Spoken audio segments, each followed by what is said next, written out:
Okay. Oh, come on. Come on. Well, let me take a quick record and see if this thing's going to respond right. Ryan's here. Michael's here. Chad's here. Ryan's here. Sally. Imasen. Jaren. Imasen mo. Croissant. Tori. Ann. Okay. Please. It must be frozen because it's not cooperating.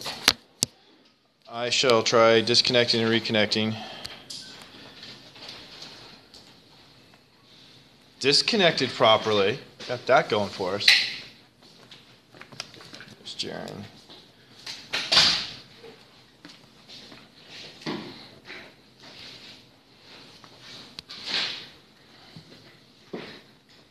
Yeah. See, that's where it was supposed to be.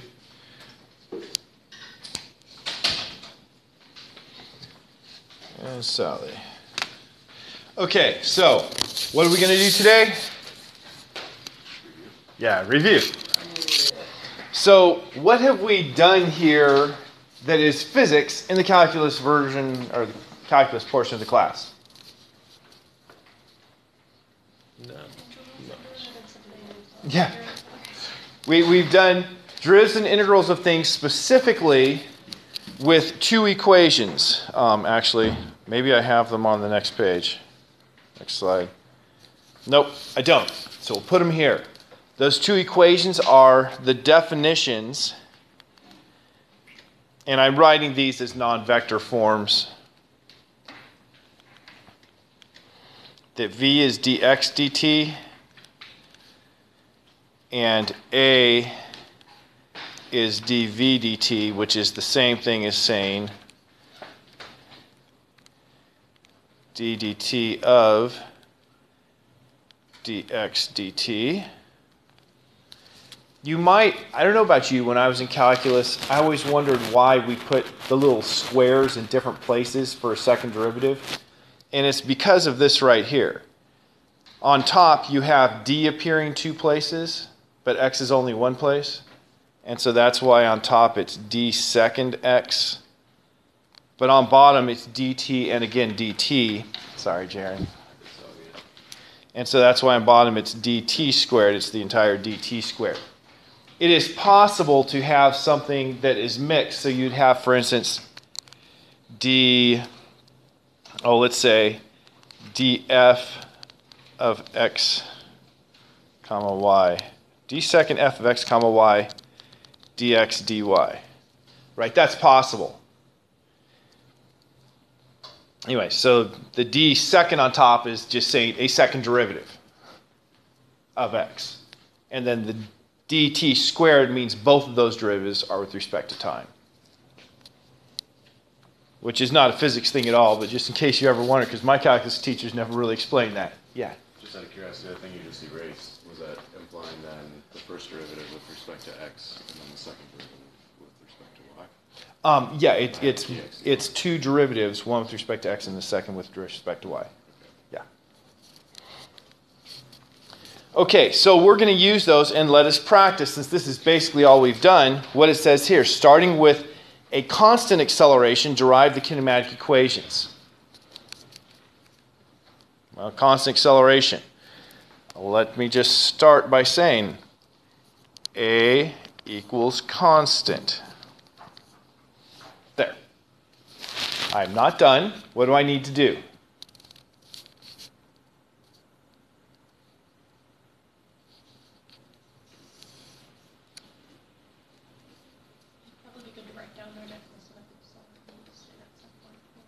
Well, I have it right there.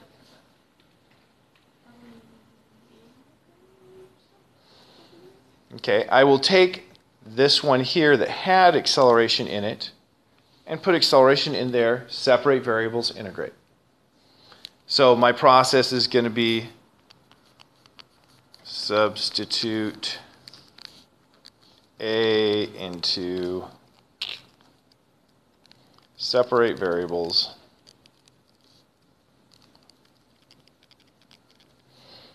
and integrate.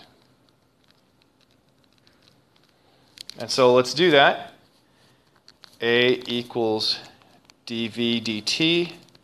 What does it mean to separate variables?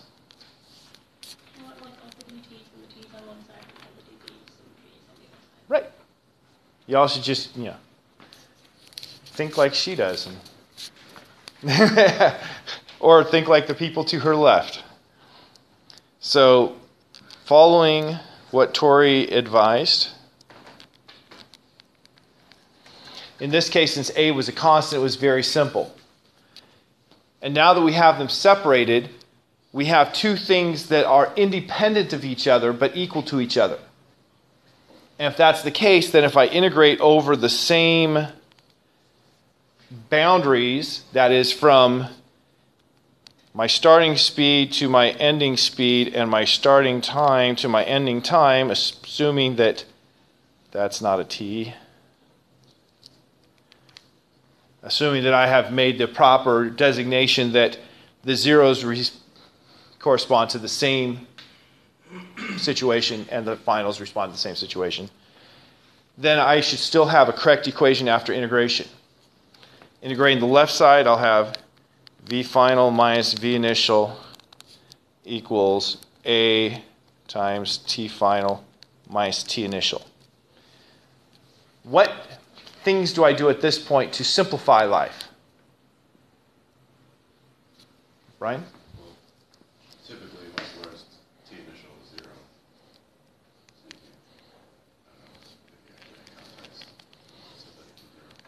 can, Okay, that's one of the things. so your t final becomes t at any point. Let t final become t, and likewise v final become v. The reason we do that, I've said it before, but just to say it again, during the integral, I can't have the limit of integration the same as the variable of integration. That's foul math. And so I had to make my limit something different, but in the end, my v is whatever it is at time t. So I had v final was the speed at time t final, but nothing defined what final was except for my choice. And so now I'm saying, okay, I'm just going to put v, the speed at whatever time I choose, t. And so this here is relaxing back. And like I said, if it wasn't bad math, I would have just made my limit of the integral t and gone on. So now we have our equation, solving it for v. V is equal to v initial plus at. That's one of our kinematic equations.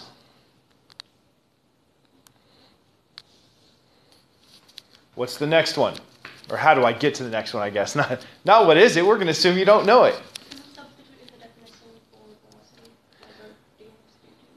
Okay. Substitute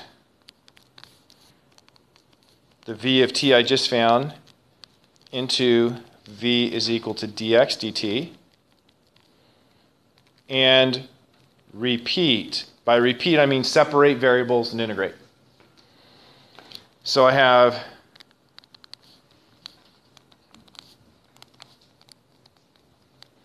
there's the straight substitution. Separation of variables is once again very simple because the left side only had time. Multiply the dt across. And technically I did this so that these would cancel. And I have dx equals v0 plus at dt. And once again, integrate this based from x0 to x final. And now I'll put t0 equals 0. So I can at least not have to worry about doing the substitution for 0. It'll just be 0. Integrals are once again pretty simple.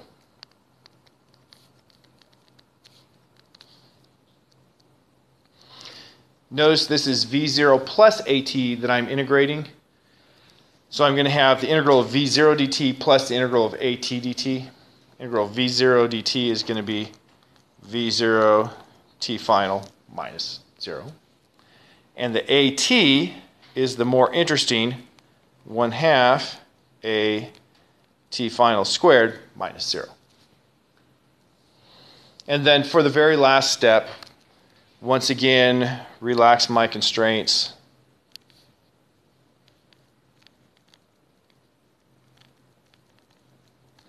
I have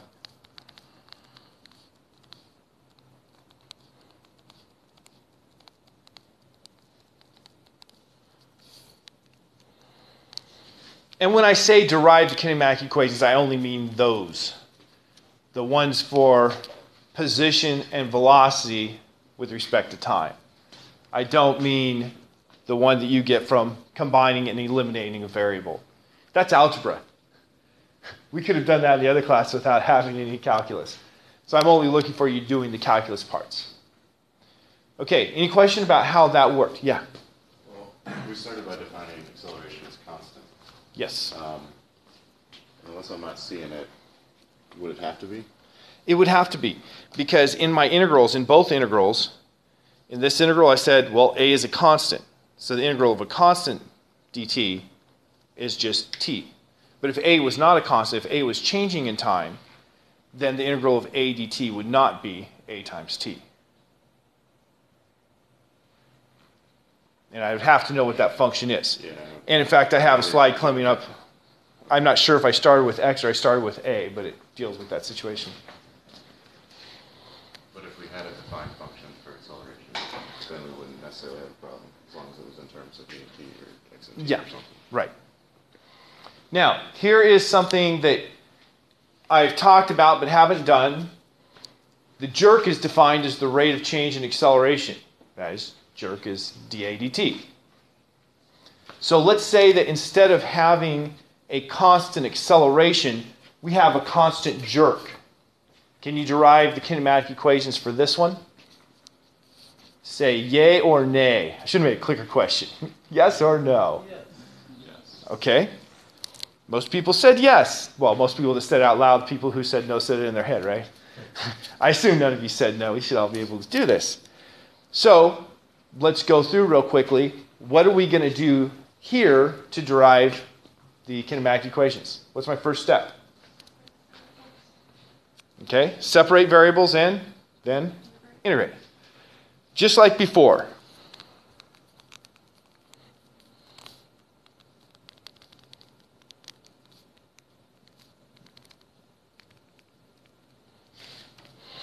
And at this point, it should be very obvious what's going to happen. I'm going to have j dt equals dA. I integrate from a0 to a final and integrate from t0 to t final. And what do I get?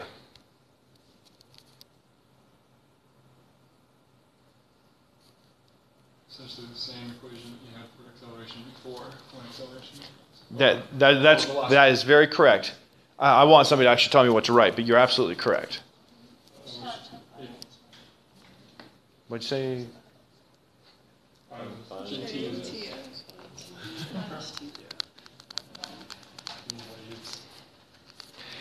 It's not that I doubt you, it's just I want to make sure people are following and not just, as my teacher called the graduate school, being mindless scribes. When I look up there, I write what's on the board, I have no idea what I wrote or what I'm listening to. What about the other side?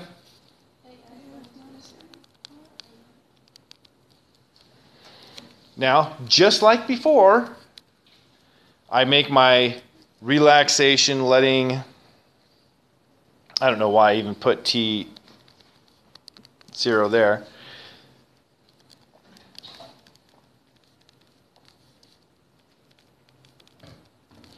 And I have the equation A is equal to J T plus A0. I don't know why I changed the order. I just did. I usually put in order of the powers of T from lowest to highest, and this time I put highest to lowest. Okay, so this would actually be our first of our kinematic equations now because our acceleration is changing instead of being a constant. What would the next step be? First substitute, then integrate. Okay, I'm going to stop here because it's very redundant, except for we're going to end up with one more integral, which means we're going to have, the last term has, 1/6 time cubed. Yeah, that's right. Instead of 1/2 times squared. So you can go through and do that. Now, I started here with x equals a cosine of omega t. So here, instead of starting with acceleration, I gave you the position as a function of time. And I asked you to find the speed and acceleration as a function of time. So I'm going to now rely on my back row students. Toussaint, how do I find the speed if I know this is my position as a function of time?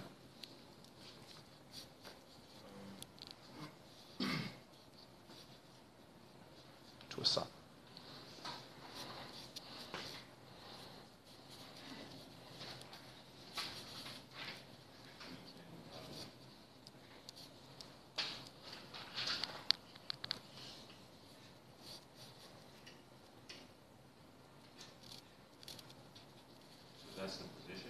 Yeah, this here is our position as a function of time. And a is a constant, time is a variable. Omega is a constant. The t inside there is the time? The t inside is the time. Oh, okay. Then you have, Apparently I hit undo. you're going to have that over time. Well, not just divided by time. We have to take the derivative. If you just divide by time, you get something that's distinctly different. Right? That's in the general physics, that's all they know how to do. And so we take situations that they can solve. But here, we take the derivative. So starting with this, then I substitute the x in.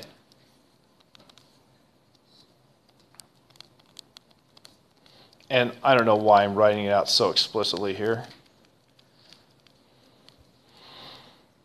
Well, a is a constant. That comes across immediately. What's the derivative of cosine omega t with respect to time? Negative sine.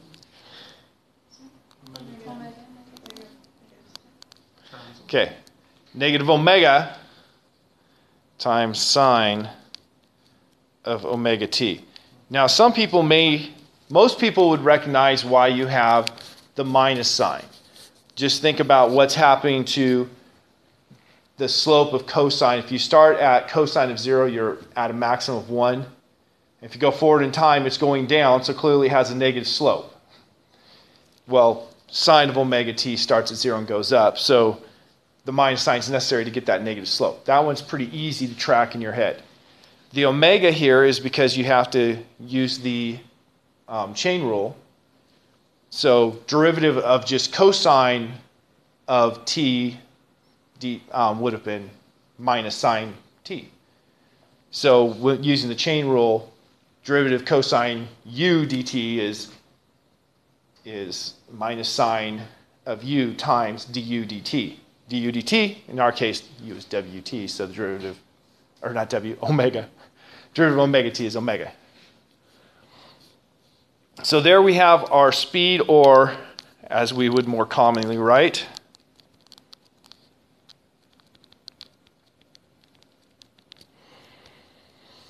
and now, Michael, how do I find the position?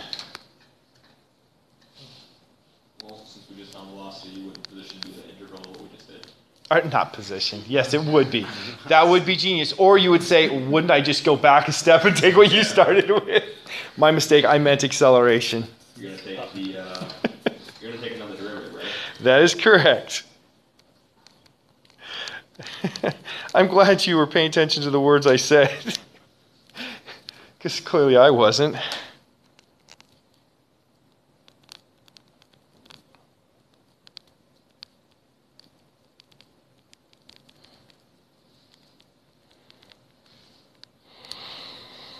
What's the derivative of sine omega t dt?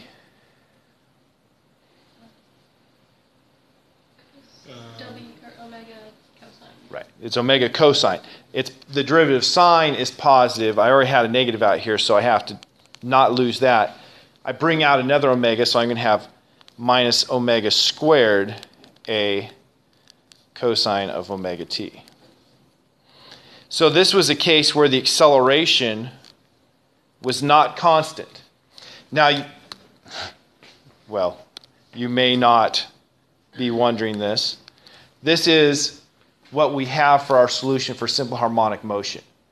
With simple harmonic motion, the position is changing sinusoidally.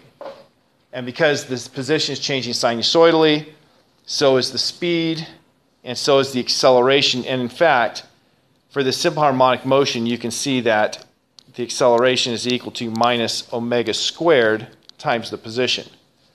The position was a cosine of omega t. And so that's part of simple harmonic motion. You have, here's the definition for simple harmonic motion. Force net equals minus k x. Put the vector signs there. And so force net, according to Newton's second law, is ma. And so you have a relationship here, just divide both sides by m. And it turns out, since a is equal to minus k over m x, and we found a is equal to minus omega squared, that means omega squared must be k over m. Michael? Is omega a constant In this case, omega was a constant, yes. So here I started with x and went down toward the acceleration. I could have started with the acceleration. I could have started with my acceleration is equal to minus omega squared a cosine omega t, and had you work your way up going to the position, doing the integrals, just like Michael had said when I misspoke. So hopefully you see going both ways.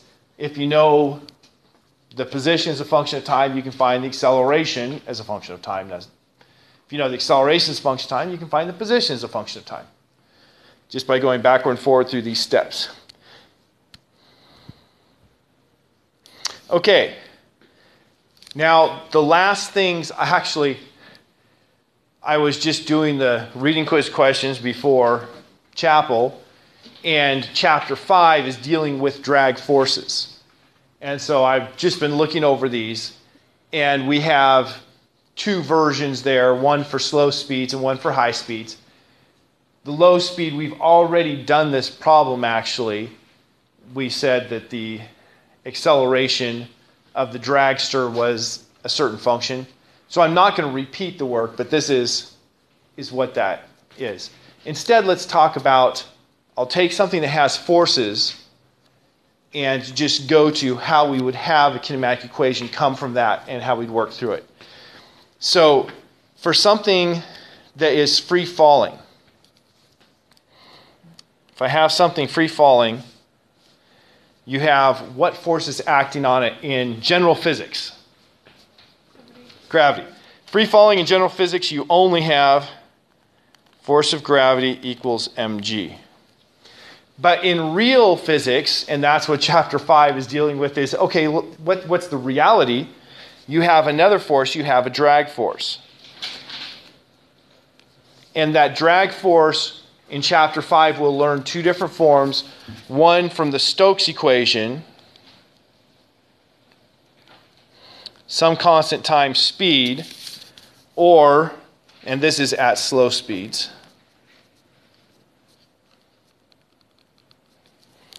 and the other one is some constant times speed squared if you're at high speeds.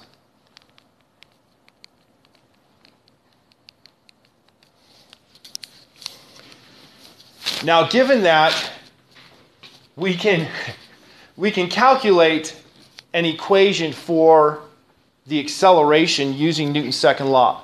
The real power in Newton's second law is being able to relate acceleration with the forces that cause it. So I could take this, and from my picture, notice I showed the two forces acting on it. What do we call it? We have a diagram of the forces. Free body diagram. Free body diagram. Now, Our textbook is absolutely technically correct. The free body diagram is just this. And so right now I'm having you, like in the Flip Friday, I had you draw the free body diagram like the textbook does.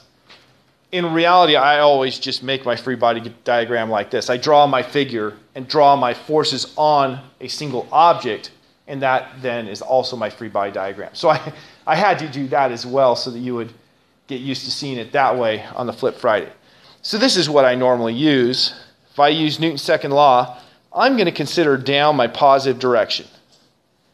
Why? Because the thing's moving down. And so the sum of the forces on my object is equal to mass times acceleration. Agree? Definitely. And so the sum of the forces, looking downward, I had mg. And looking upward, I have one of these two.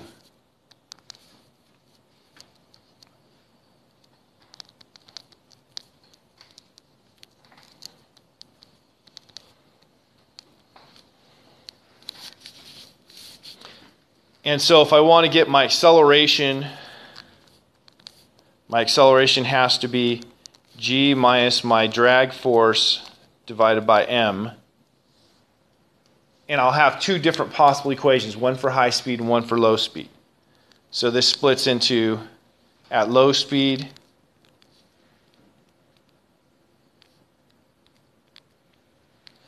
at high speed, this. Now remember, I said that my downward is the positive direction. As long as my speed is going downward, my signs here will be correct. If the speed was going upward, well then my drag force would be downward, my speeds would be reversed. So you have to be a little bit careful about your sign conventions. Now we could take these two. The top one,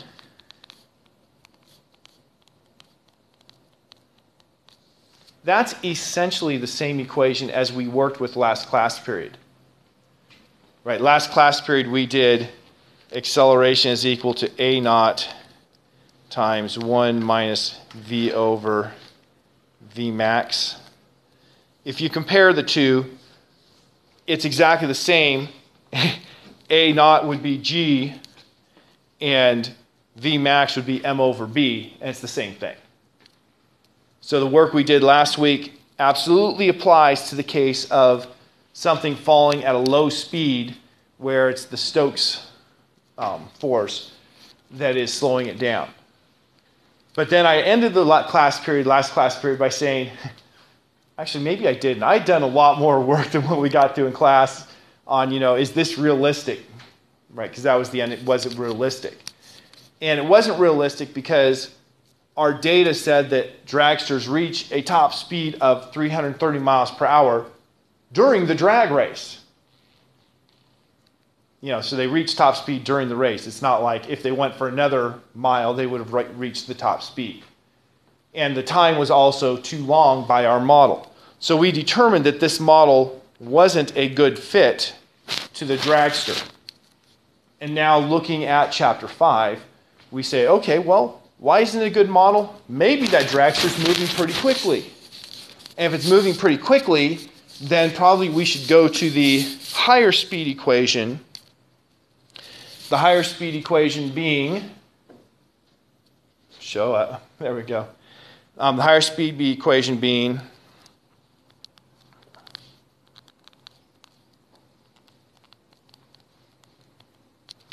that. So for the final thing that I have to talk about today, if this is my equation, how can I move forward?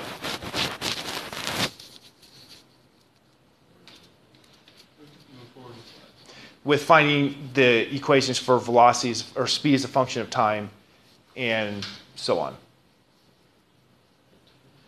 Do what? What do I have to do first before I integrate? Do the substitution. So A is equal to dv dt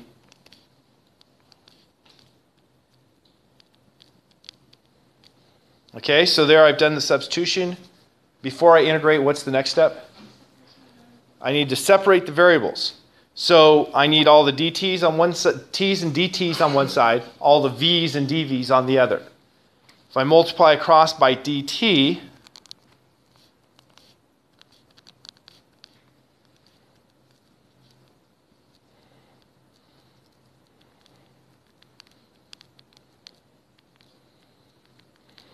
that's all fine and good except for I have v's on both sides of the equal sign. So what do I have to do?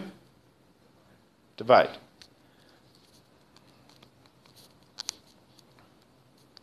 Now this time, to avoid anybody being confused, I'm not doing any changes of sign. I had to divide by the entire thing so I can move the v across. If I had just divided by cv squared over m, or just v squared, what would I have that's a problem on the right-hand side?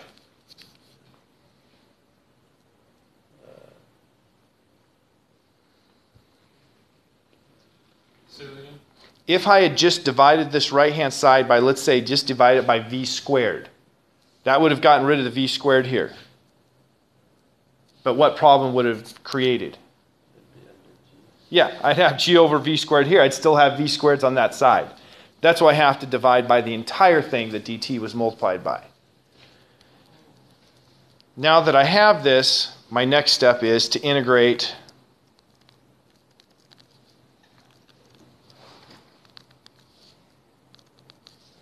the right side is simple. What about the left side? It's non-simple. We're not going to do it. I would... What was that? No, because this is v squared, and it's dv over something that has v squared in it. And a simple u substitution isn't going to cut it, because if my u is like cv squared over m, then du is 2vc over m. So I have a v in it. Or if my u is g minus c, same thing. And so this one here is going to be a little more complicated. Now, go ahead. Oh, I thought you were going to say something. No, it seems like I remember this being like arc cosine or something. Yeah, I remember it being some trigonometric function when you go down and do it. And so I would use an integral table to solve this because I don't know it off the top of my head. That's usually what we do. Once you've learned how to do calculus, you go to the integral table. So this one here would be more difficult. That's why we didn't do this one last week. We wanted to do the one that was simple enough that we could do it with our normal calculus. That's everything I had prepared for review. Well, let's see. I think there's one more slide here. When an object moves through a fluid at higher speed, yeah. This one here has to do with what I was just doing. So that's all I have prepared for review today. What questions do you have? Or if you don't have any questions, you can just walk out. We won't see anything like the last one that we are doing on the test, right? Well, we won't see anything like the one with the v squared. That's what you're talking about? Yeah, we won't. Just because of the difficulty, right? We don't want to make it so the math is a difficulty. We want to, there's a certain amount of calculus that is expected to be not so difficult.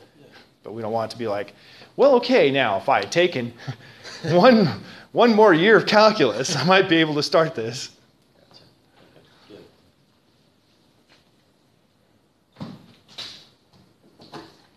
Right. I don't know if this is in the scope of this study, but something I was wondering, a lot of the times we're writing these equations with like a as some vector. And I've been curious, could that be a vector value function, like a parameter of time? Because it just seems like in real life you get all these two-dimensional models. So in order for these equations to apply to that, is that how we do it with like J's and K's? This actually sounds similar to your question earlier. As long as we're using, a is equal to dv dt, and if a is given as a function of time when we do our work, we express a as the function of time, then we're good. If we say a is a constant and do our work and then say, but a is a constant time, well, then we're wrong. I guess I was just trying to think of how those would be expressed as functions. Well, And the only thing I've seen is vector value functions. That makes sense. I'm not exactly sure of your question. I think what you're saying is you have an unknown function, you know, A is some unknown function of t, and how do we find that unknown function? If it was known out of some model of real life, if it said, okay, so here we have this function A, Yeah. what would that function look like? Well, it always is going to depend on what your model is it comes from. You know, I mean, my function here, we just had two different functions for A as a function of V. And then, of course, we worked through last week to find A as a function. I think we did. I know I did in my notes preparing, find A as a function of time. I guess I'm just trying to grapple the vector side of it. The vector side is, Have acceleration still be a vector, but still be a function. well, when you have that, you're going to have a function that itself is a vector. You're going to have, you know, like this function here in the x component direction, this function here in the y component direction. And, of course, you can't just mix the x direction and the y direction and work them separately. Michael. So I know, like, on the test, you know, you have, like, points for, like, concepts and stuff. Yeah. We're not going to need to, like, derive these kinematic equations. Like, if we're just, like, doing, like, a kinematic equation problem, we're not going to need to derive that in that, like, concept, are we? If it says derive it, you'll have to derive it. Right. If it doesn't, then, you know, and only the one that is labeled calc, or it's not calc, it's labeled physics 251. Only that one are you going to use calculus on. Any other one you're not expected to use calculus on. I think that's what you're referring to. Yeah. And we will have the formulas of You'll have formulas for what? Yeah.